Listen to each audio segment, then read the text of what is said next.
It's the most exciting time of the year, and often we wait with eager anticipation. We think we understand it, but it has many sides. Springtime in Europe. We follow it from the plains to the mountains, from the inlands to the sea, from the warm countries in the south to the cooler climes of the far north.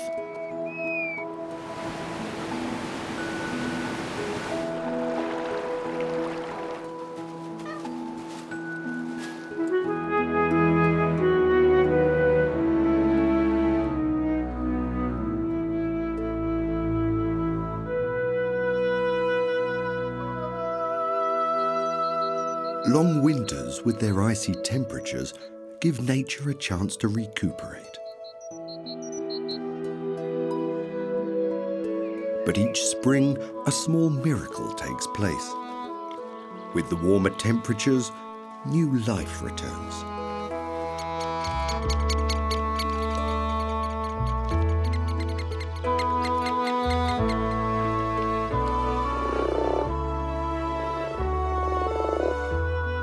Unrelenting and with a frenzy of activity, it travels across the continent until it eventually reaches the shores of the polar seas.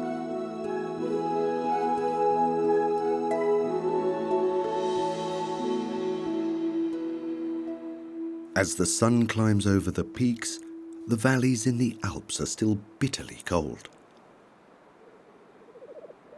It's only gradually that the shadows give way to a space filled with light, awakening a black grouse to his courtship rituals.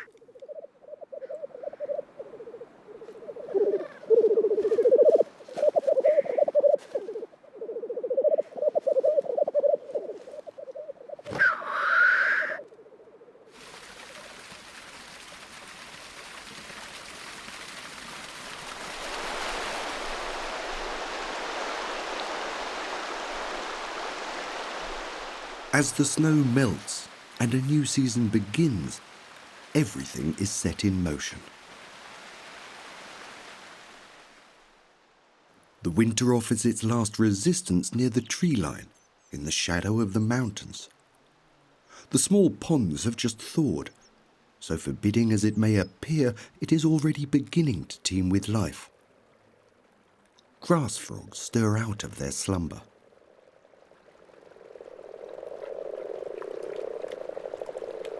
The ice-cold waters are already full with spawn, but the males persevere and wait for more females.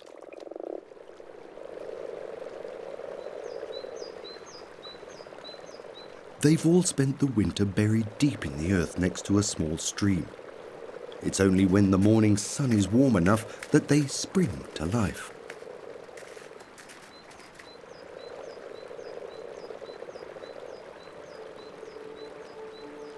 Nevertheless, small breaks are always necessary. It's always laborious to cross the large snow-covered field.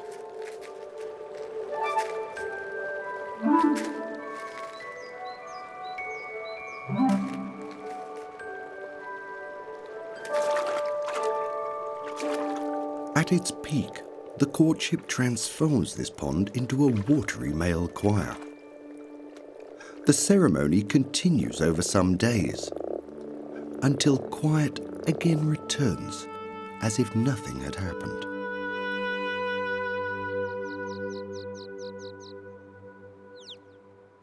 Spring days in the high mountains. The sun in May stands high in the sky, ebbing away at the last remains of the snow. The deep valleys remain in shadow for half of the year. But as soon as the sun and the warmth have covered the peaks and the ridges, spring is returned to the landscape.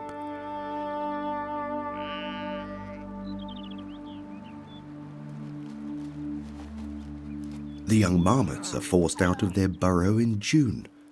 They were only born at the end of April, and it's their first springtime in this strange new world.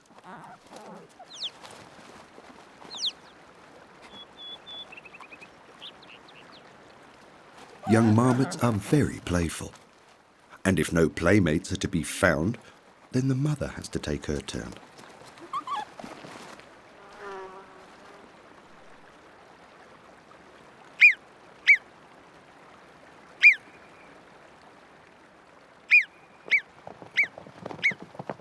An elder still gives warning when a herd of ibex nearby starts to move. Soon they will get used to their neighbours.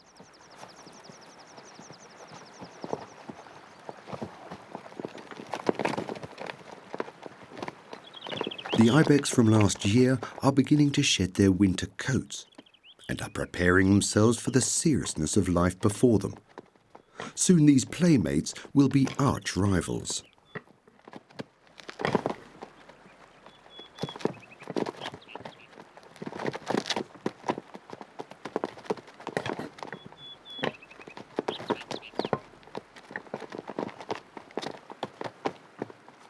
There is so much new to discover.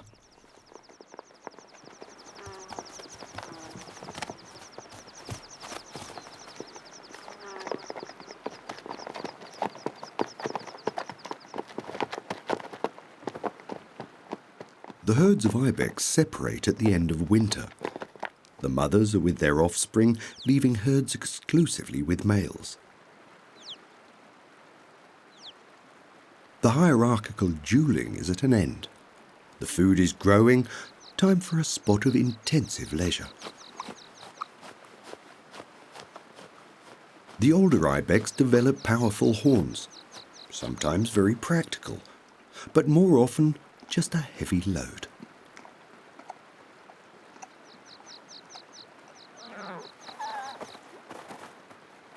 All clear. Now there is movement again within the smaller colony.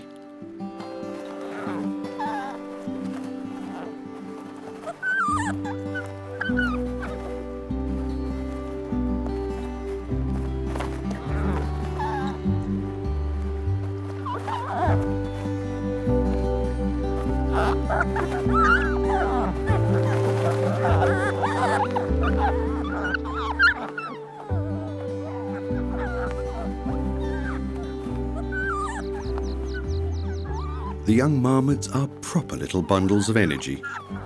Every day of spring for them seems to be just one more big adventure.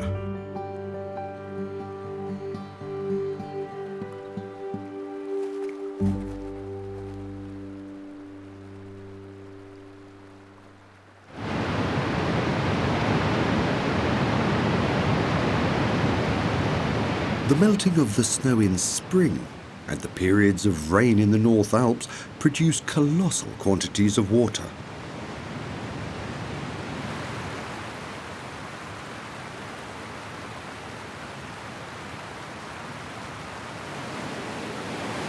With an irrepressible force, they flow along their way.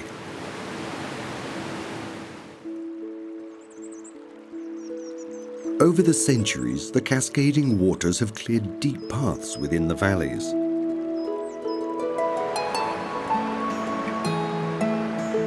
It is only at the foothills that they eventually slow until they reach the south of Germany.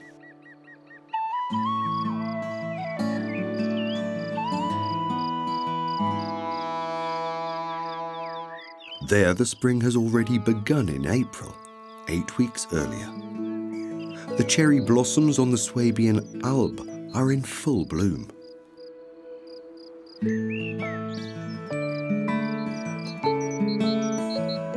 After them come the apples and then the pear trees. These orchards have been naturally tended over hundreds of years. No fertilizers or toxins pollute the ground. The first signs of spring have arrived. Starlings.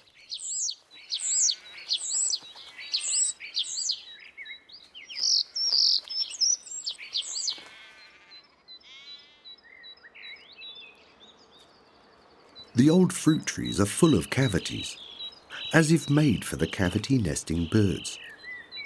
The loud and hungry cries of the young starlings keep the parents on the move for nearly the entire day.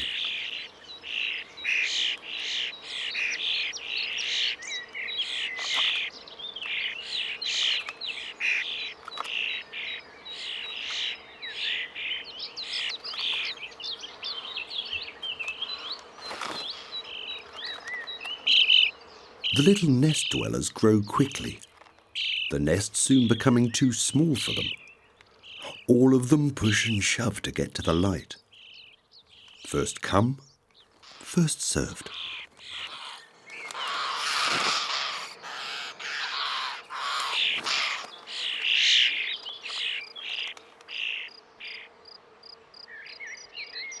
The orchards are home to numerous communities, with their tall trees and 3,000 different sorts of fruit growing on them. More than 5,000 plants and species of wildlife have made their home over the fields. An umbel covered with eucinetid beetles shows what an overwhelming variety of insect life abounds. It's no wonder the starlings, among others, have such easy pickings. Western marbled whites and six-spot burnets collect pollen and nectar.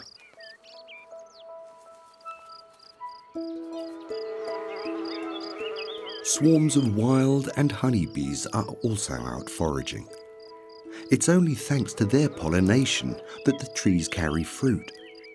A harvest can be ruined if the spring is too cold and rainy.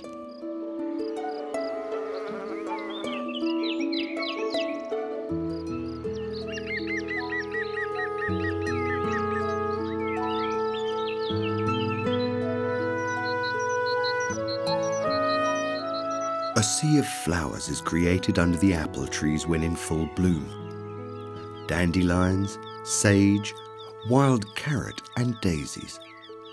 A blaze of colours as only a warm spring can produce.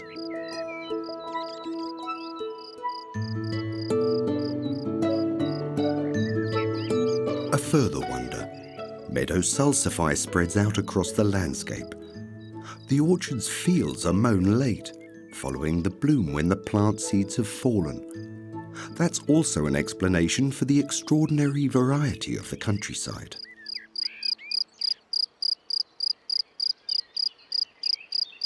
At the bottom of it all, covered by leaves, a field cricket has built his nest.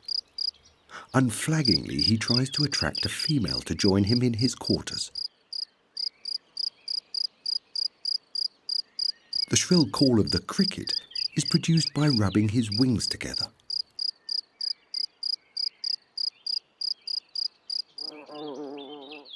Next door, an early nesting bumblebee is searching for nectar on this clover. A little shelter would also be a good idea.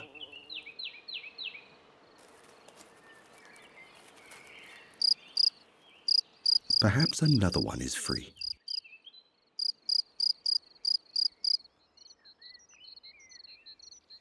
Above the fruit trees, extensive beech forests cover the summits. Their bald crowns are still reminiscent of the winter, but the spring sunshine is warming the ground.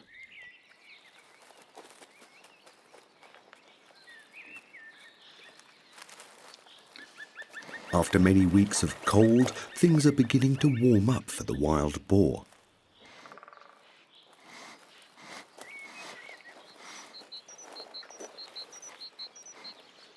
A small sounder roams through the forest, a mother with her piglets from last year. The male boar is not tolerated within the group. They live apart and alone.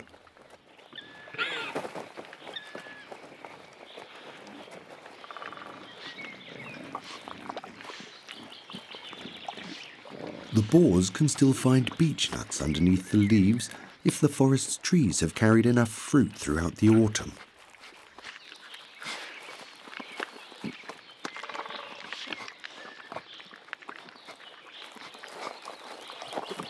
In March, the piglets are born.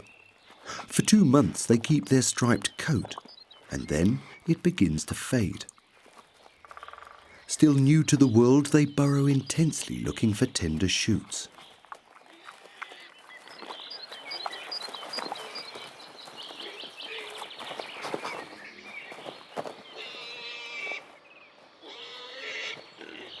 The newborn are very lively and are never averse to a little scuffle with their siblings.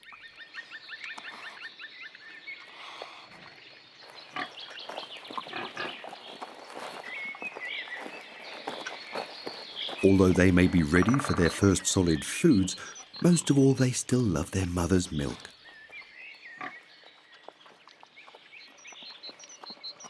The piglets have to work hard before the flow of milk starts. At the bar there is a strict order. Each newborn has its own teat. An alternative is not tolerated.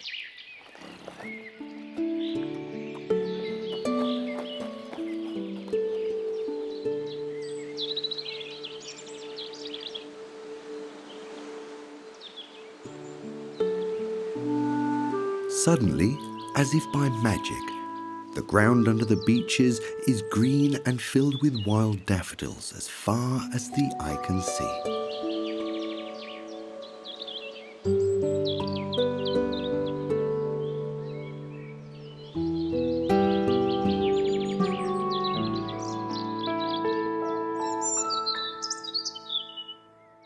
At the top of the trees, soft needles and leaves begin to grow.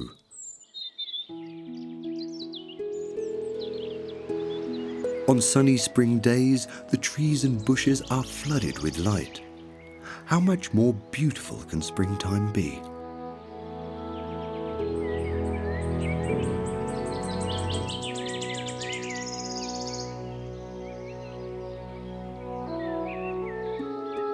Some forests experience a blue wonder. A sea of bluebells has spread out across the forest's floor.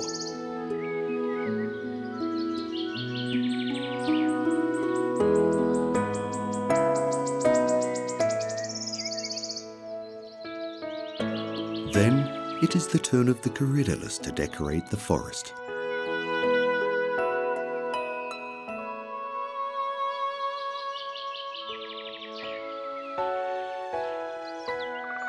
The early bloomers have to hurry. Soon it will be dimmer as the leaved roof of the forest closes in. There are only a few light weeks left for the seeds to ripen.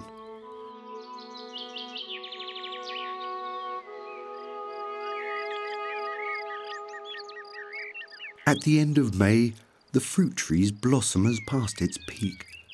The splendorous white is in turn replaced by a luscious green.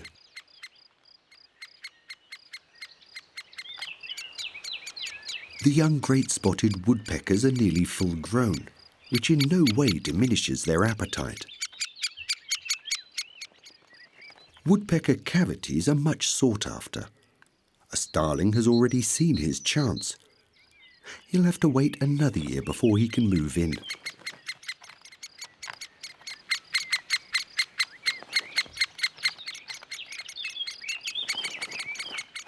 Even after the young ones have fledged, the holes are still a good lodging for the night.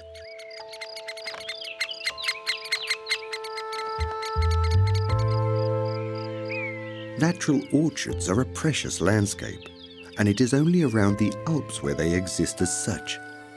As the petals fall to the ground, the end of the spring draws near.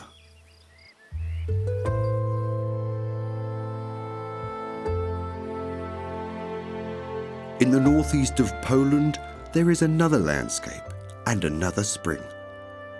The regions of Narew and Biebrzę change sluggishly in hand with the reeds, willow bushes and extensive peatlands. With the swelling water levels in April, however, the area is covered. For the ruffs, this is very inviting. They've just flown back from Africa. They've travelled 5,000 kilometres already and still have many more before them. Here in the floodplains, they stop for a break before the final leg of their journey to the north of Scandinavia.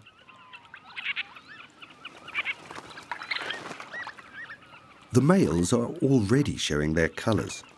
However, their full costume is not yet ready. That will take some further weeks. With the high waters come the first spring flowers, marigolds. Although the flooded plains are a blessing for the ruffs, it doesn't make things easy for the marsh's plants. They have to grow fast enough that their petals stay above the rising waters. The area will soon be filled with grazing cows when the rivers have returned to their beds.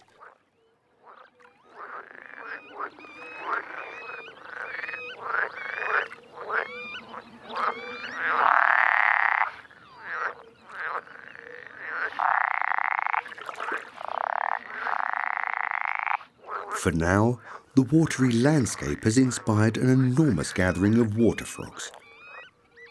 They have to be a little careful exactly who they attract with their loud calls.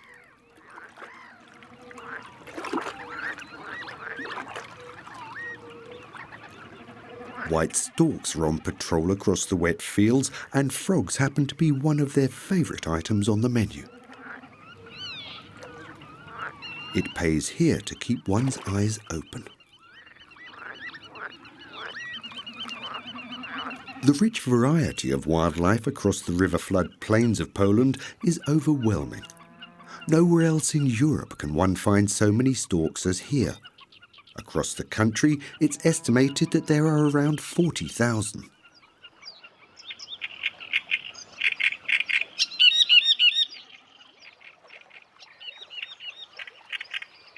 A little higher up in the reeds, the reed warblers are balancing.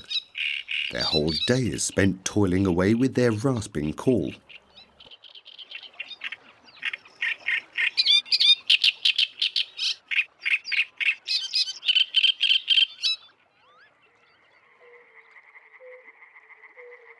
On a spring evening, the air is filled with the calls of the tree frogs and the toads. At first tentatively, their sound soon reaches a deafening crescendo. Where else could one hear such a concert?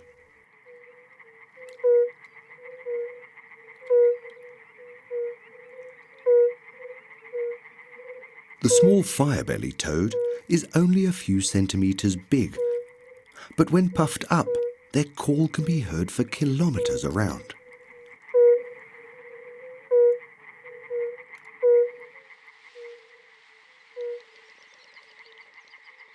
On the banks of the valley basin are extensive sedge marshlands.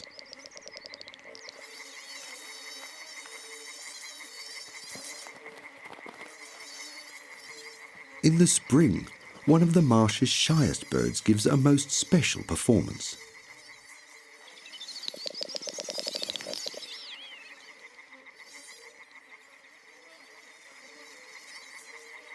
For the male great snipe, looking for a partner among the high sedges is much too laborious. They prefer to congregate in smaller areas and let the females come to them.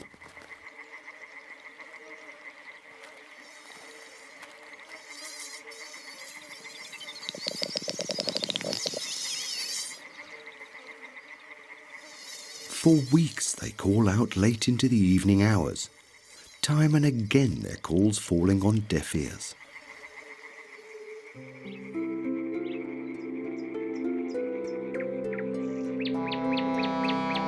As the sun sets on the horizon, the storks are already settled together in their trees for the night. In the cool of the night, all is transformed into a landscape of fairy tales.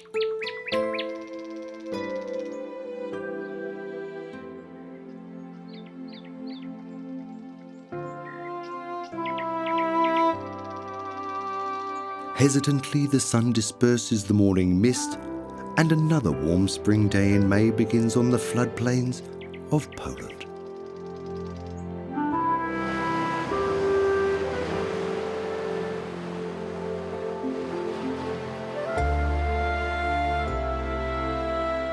Further north, beyond the Baltic Sea, a more sparse side of spring is found.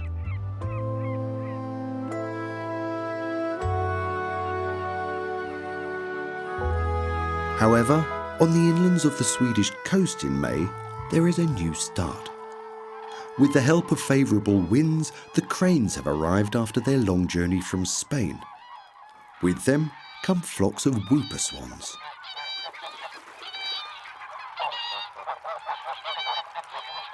The days here are very cool, but that doesn't prevent them from commencing their courtship rituals.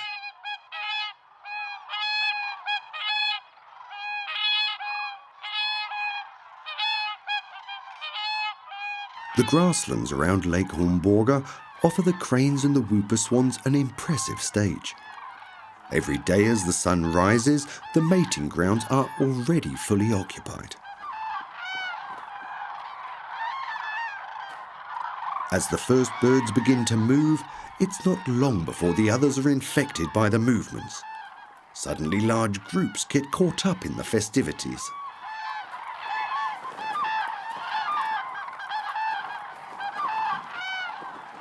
The last pairs find each other on the shores of the lakes and recuperate new energy after their long flight.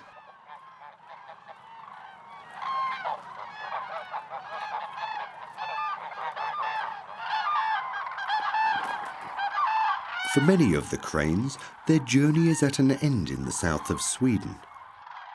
Others fly further afield to the North Scandinavian highlands, to the edge of the taiga.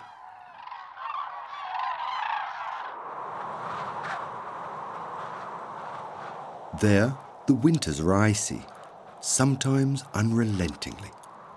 Snowstorms can still sweep across the landscape late into the spring.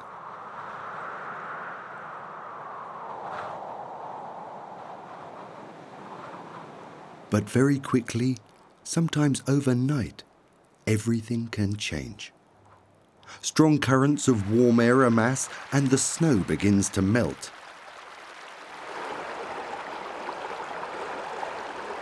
All is now in flow, and soon the slopes are dotted with brown patches.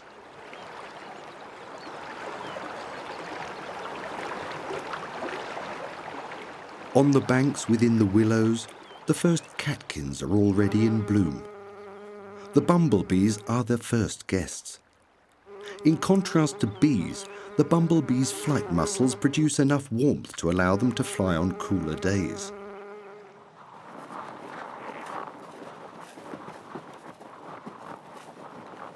In May, the reindeer appear from the forests. They all, the mothers with their new calves too, will spend the spring and the summer in the treeless tundra. Although grass and lichen are sparse, their pastures are near without limits. There's no reason for conflict.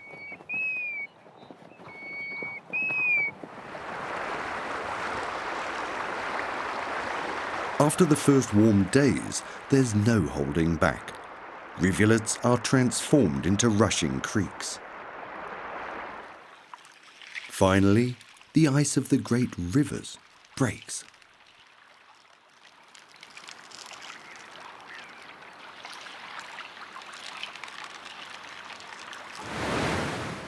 In Norway, one of the most mountainous and water-filled countries in Europe, the spring floods gather momentum quickly, eventually reaching the coast of the Atlantic.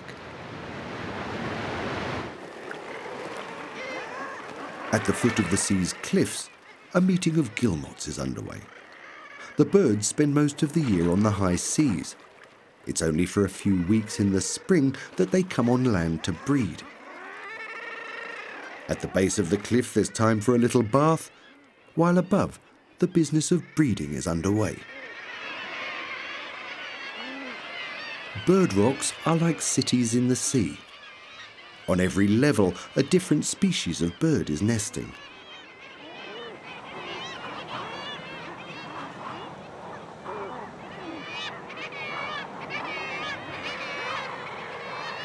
Red feet and a cheeky glance are the characteristics of the clowns of the seas, the Atlantic puffins.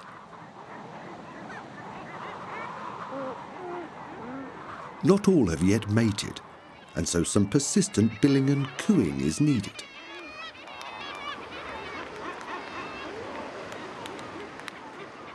The action is a great breaker of ice between the birds, even between partners. It's been a while since they were so close. Out on the sea, they keep their distance.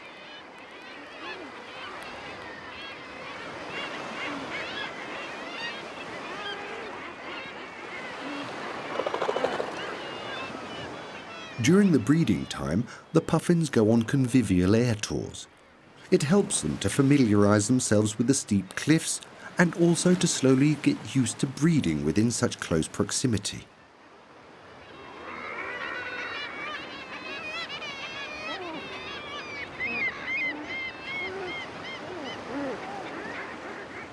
Sometimes it's more reminiscent of a buzzing swarm of insects. Puffins breed on the gently sloping areas between the hard face of the cliff.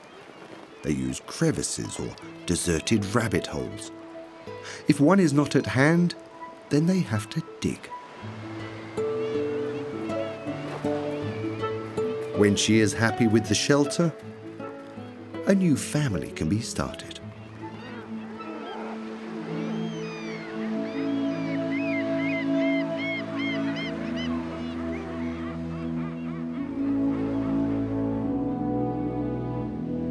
Colours as if found in a tropical sea. The coastal waters of Norway are known for their abundance of fish. It's no wonder that millions of seabirds congregate here.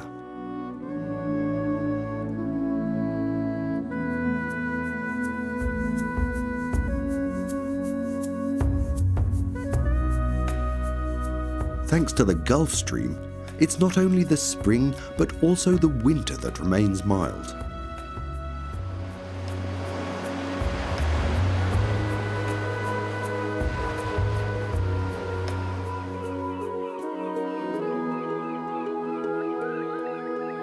The stony hills also offer shelter against the surf of the Atlantic. Small cotton grass moors have formed behind the cliff face on more level grounds.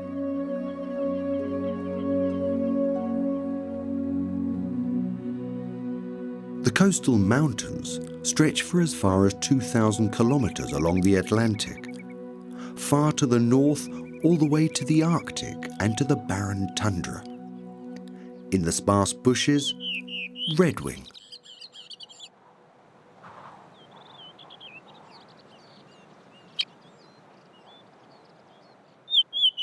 In the few weeks of the spring in the Arctic, there is no time to lose.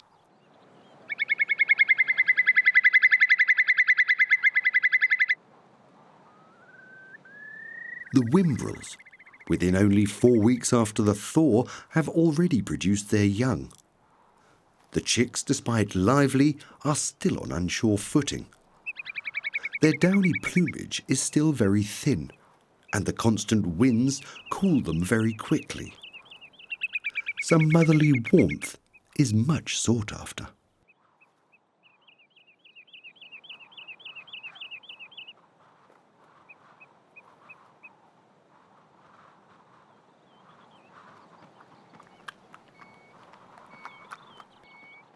The young calves of the reindeer are reliant on the nutritious milk of their mothers for quite some time. There's plenty for all, and the vegetation now grows abundantly. After a short break, they're on the move again. Reindeers are nomads and cover great distances in their foraging.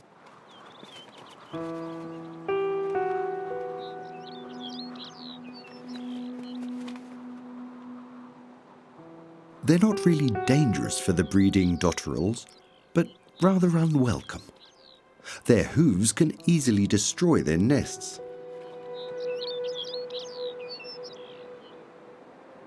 Dotterels are quite extraordinary, in that it is not the females that brood, but instead the paler male birds. She provides up to 3 partners with one nest, so they can raise far more young.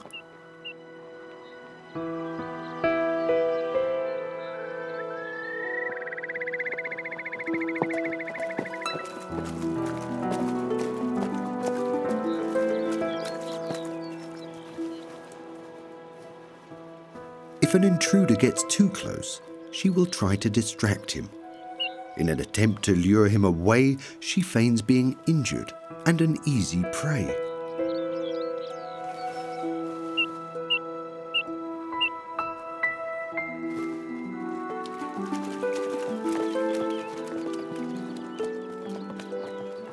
Her herbivores such as the reindeers, however, are not particularly interested. She can breathe freely again, even if it was a false alarm.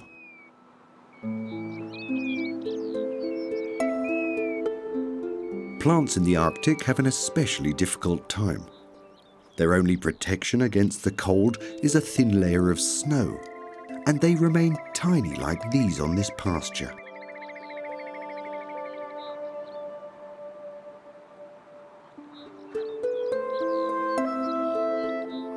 They grow slowly. This glacier buttercup takes 7 years to grow from first bloom to full seed maturity. Sometimes the spring in the Arctic doesn't begin until June, but thereafter very quickly. The array of flowers is then truly stunning. On the expansive moors, cotton grass and cloudberries.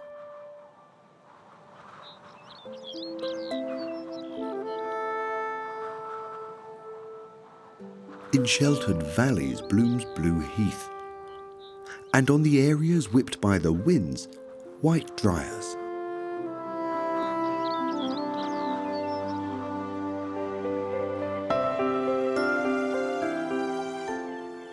In the warmer years, one can find Iceland poppies with their glowing yellow colour, covering the cliffs until the edge of the coast.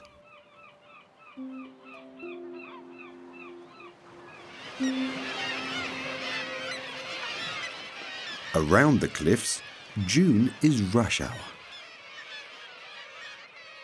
Black-legged kittiwakes brood tightly together and can find a place on the steep climbs along the narrow edges. Not far away, 2 nearly full-grown ravens are waiting to be fed.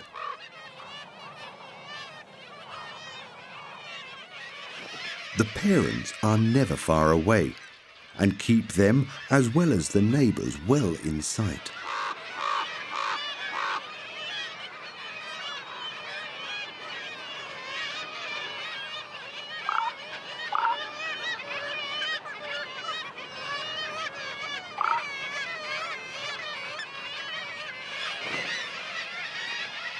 Ravens are fearless robbers of nests, and gull chicks are easy prey.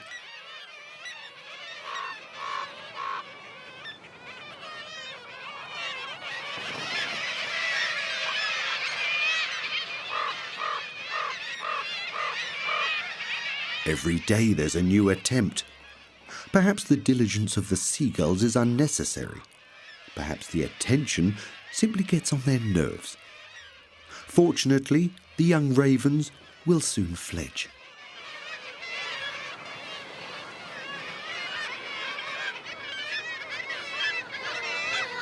Black-legged kittiwakes breed so close together that their territory reaches only to the edge of their nests. This way they can better protect themselves against predators such as the raven. Chicks have hatched in nearly every nest.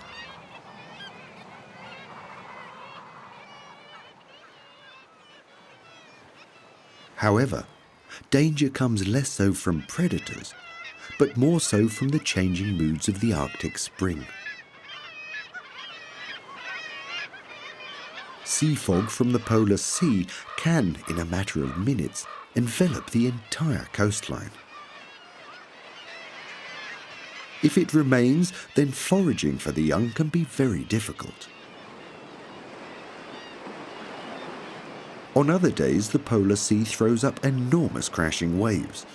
The spray can cover the entire cliff front if winds are unfavourable.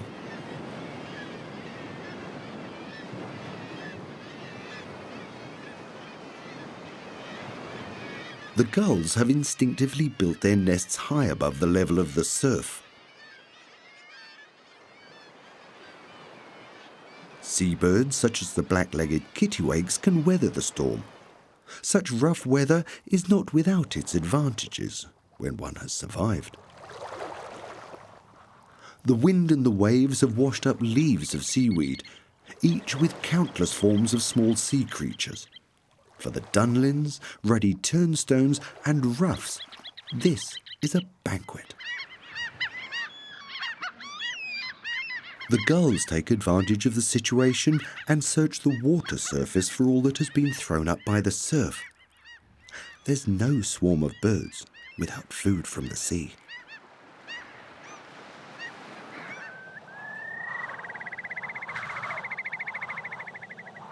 Sun, wind, and the thawed waters have cleared the snow, even at its highest points. It's only in the more shadowed river valleys where the last remnants remain. A very special place has been cleared. The ruffs have been waiting especially for this chance. Mating grounds are filled with tradition. The males return over decades for the chance to display themselves. Each plumage is quite unique.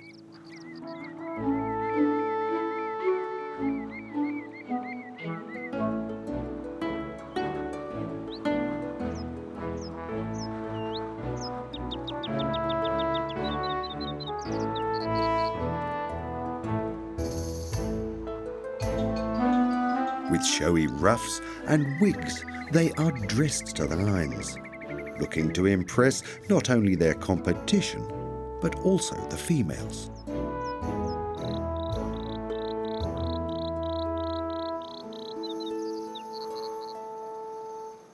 Patiently and attentively, they wait until something stirs on the horizon. It could be a female.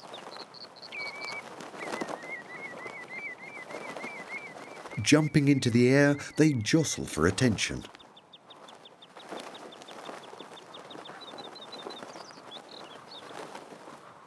Even from as far away as 100 meters, they can recognize the female of their own species.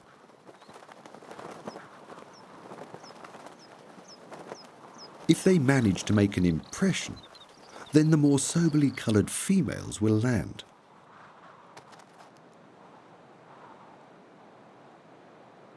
Immediately, the birds crouch to appease their potential suitors. Some literally lie at the feet of the females.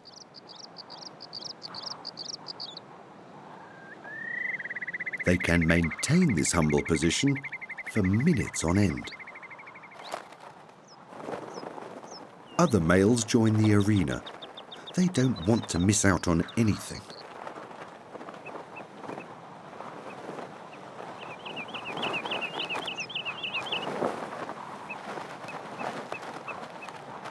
Their humility soon softens their initial scramble. Each male defends only a tiny territory. It is only there where he has a chance of success.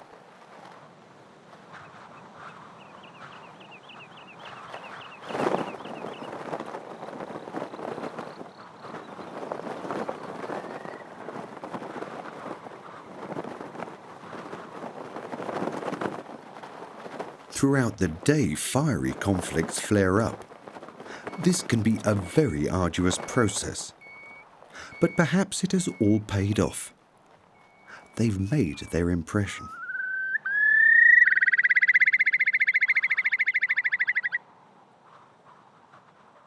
Simple bystanders also don't have an easy time of it. They can also quickly become embroiled in it all.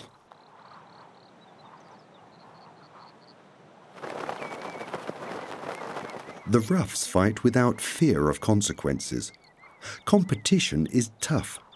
If the females remain indecisive, well, such rowdiness is very tiring.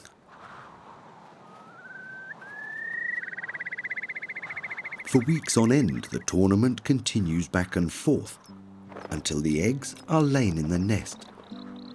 Then the warring males can relax until next spring, when it all starts again.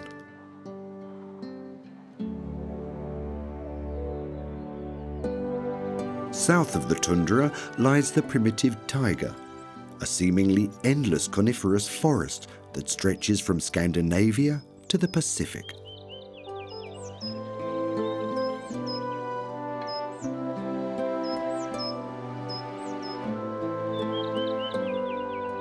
Without so many impacts of the Arctic Ocean, spring in the taiga can be sunny, warm, and dry.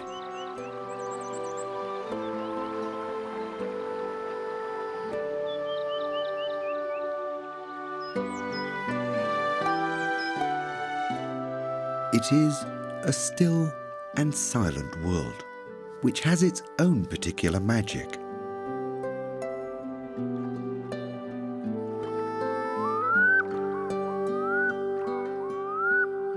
The forest stretches out to the edge of the waters.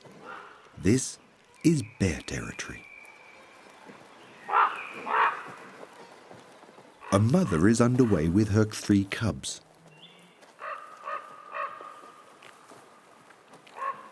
She has spent the winter in her den, an abandoned anthill where her cubs were also born.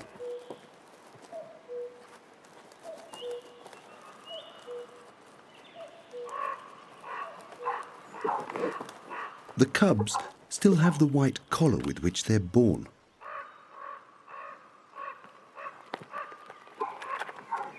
The mother senses something that makes her nervous and directs her offspring up the tree. Thankfully, bear cubs are excellent climbers.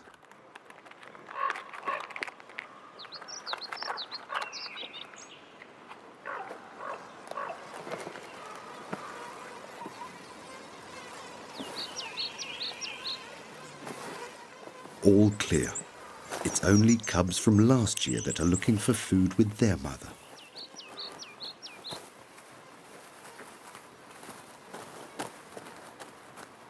Procuring food in the springtime is time-consuming for all. Here and there they can find insect larvae or perhaps some blueberries that have survived the winter. Brown bears will eat nearly anything, but are primarily vegetarians.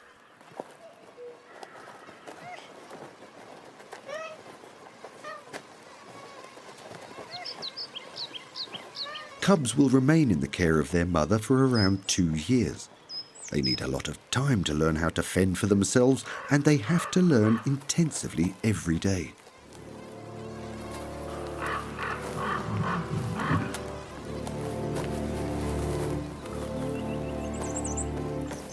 The mothers with young offspring are instinctively very protective against male bears. The mating season is not yet over. The female will be more willing if a rogue bear should kill the new and foreign offspring.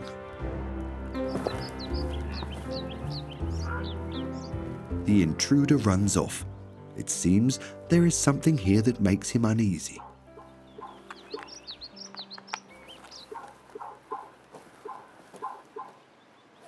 The cubs have reached the safety of the tree in no time. Now it seems they have found their fun in the safety of the tree.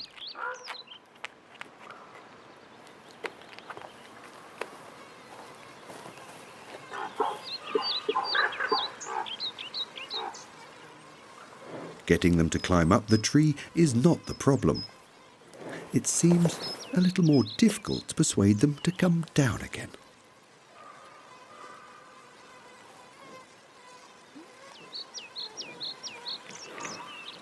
Sometimes it requires a bit of the bear's patience. She calls repeatedly, but to no avail. She'll just have to wait for a long time.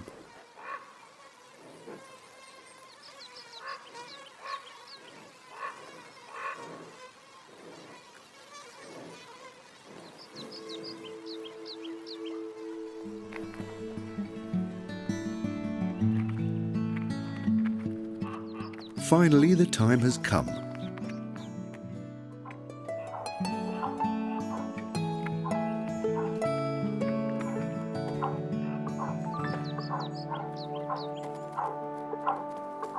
After so much excitement, the family is finally back together again. Perhaps the cubs have experienced their first big adventure, enchanted by a bright northerly spring evening that seems to have no end in sight.